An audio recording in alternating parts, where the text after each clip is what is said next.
I have to say, it's really cool to talk to you. This show is amazing. I'm a really big fan. Oh, oh, I love it. Good. I'm glad you like it.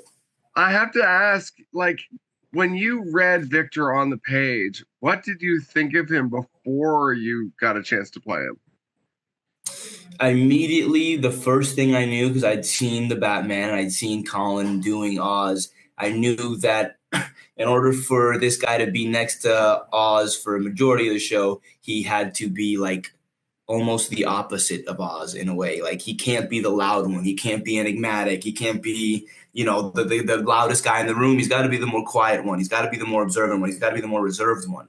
The yin and the yang, as so to speak. And so that was the first thing that I got was just like try to find a way to make this guy still a part of the story, like still feel like he's there, but be much more, like in the background almost. Like Oz is the center of attention. Don't try to steal any of that limelight. Do your own. Don't try to compete with him there.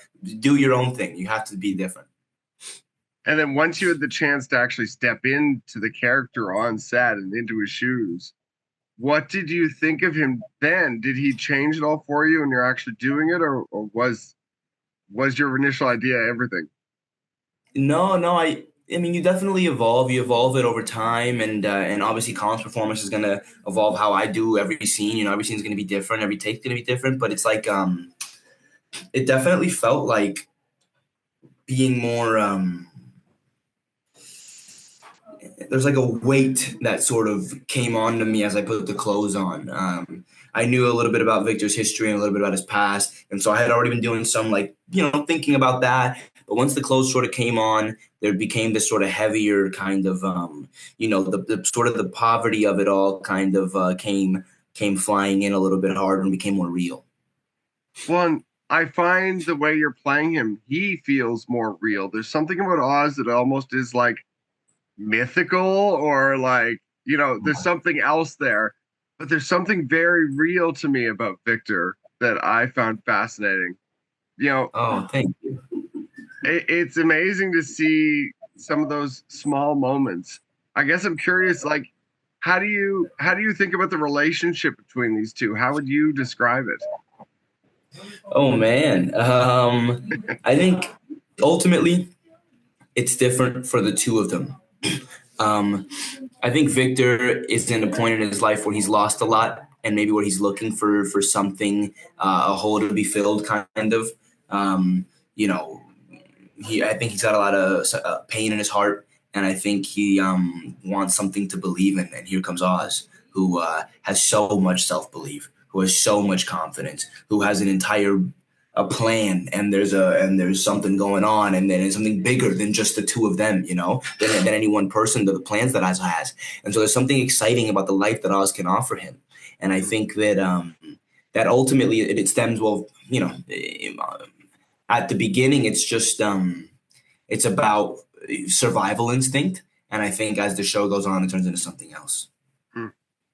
Well, Colin is such a unique person, and his vibe is so different off screen, but then seeing him transform for this character is remarkable, because if I didn't know it was Colin Farrell, I wouldn't know it was Colin Farrell almost.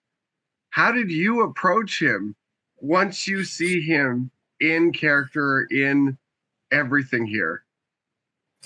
Yeah, it's almost, honestly, in a weird way, it's almost easier to act opposite Oz than it is to act opposite Colin.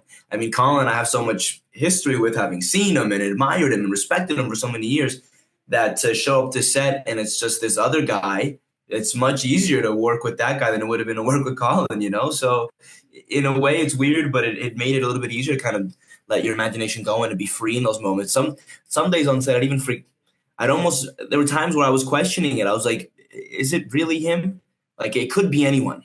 And then every now and then he'd slip into the Irish accent offset, like off camera, and I'd be like, all right, yeah, he's back there somewhere. Like, he's still in there, but it's such an incredible job. I mean, it's just a testament to Mike Marino and the team who created that sort of visage, and it's impeccable impeccable on camera, and it's impeccable from up close too.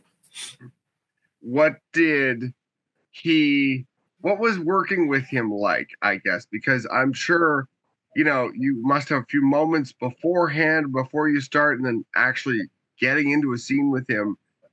Did you talk about the relationship, or was it really just a do it and see how it goes kind of thing? No, we were. I think I got really lucky where me and Colin kind of clicked on a few things. I think we work in a pretty similar way, and I think that we these sort of moments that we could capture on camera. I mean, the characters are meeting on camera for the first time, so it's not like we have to have this built-in relationship with each other. We kind of get to, as me and Colin were getting to know each other, so were Victor and Oz. And so you kind of come together in that way, and you show up on camera. I mean, he has so much work to do. He was so focused all the time, and you kind of show up, and thankfully we had this sort of chemistry where we were able to find stuff together. Like, it wasn't a lot of the things that we did. So much of it's on the page, of course, but so much of it would be finding it in the moment and trying it this way and trying it that way and bouncing off of each other. And you would see he's so present. I love working with him because he's so present that I'd do something a little bit different and he'd do something, he'd react differently, and then that would make me react different. Now we're bouncing back and forth in this thing that none of us thought it would go this way, but it's going that way, And so it's fun. It's just so much fun to get to work. It's so freeing. It's so you get to explore. Well, there seems to be, from what I've seen of the show so far, a bit more to Victor than you might expect. Like, there seems to be something going on behind the scenes we don't find out about, at least early on.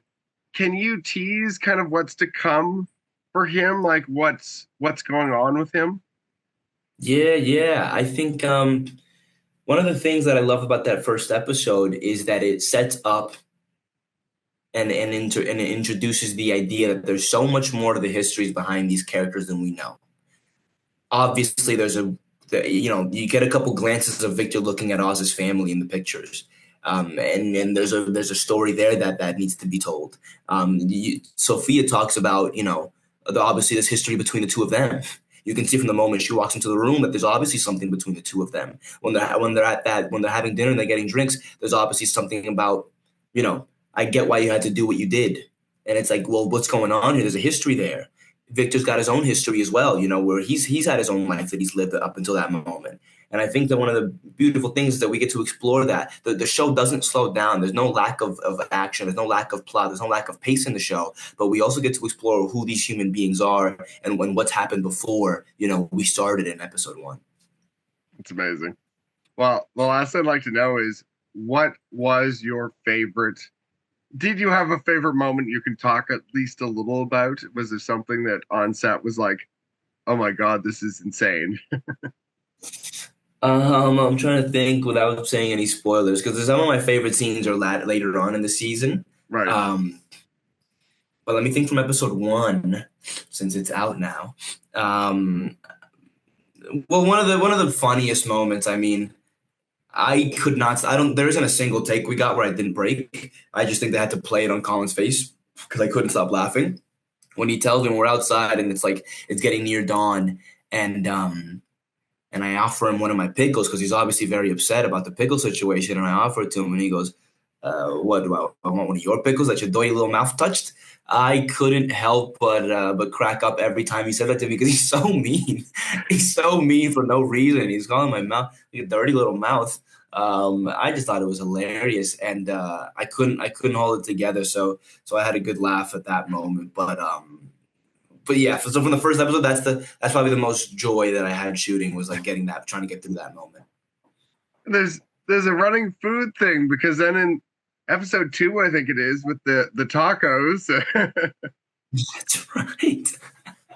I forgot about the taco moment. He goes, you might as well shove a bar. So yeah, well, I don't even want to. Well, that's not a spoiler, really. It has nothing to do with the plot, but yeah, you're right. It is funny. Well, thank you so much for the time. The show is phenomenal. I can't wait to finish it.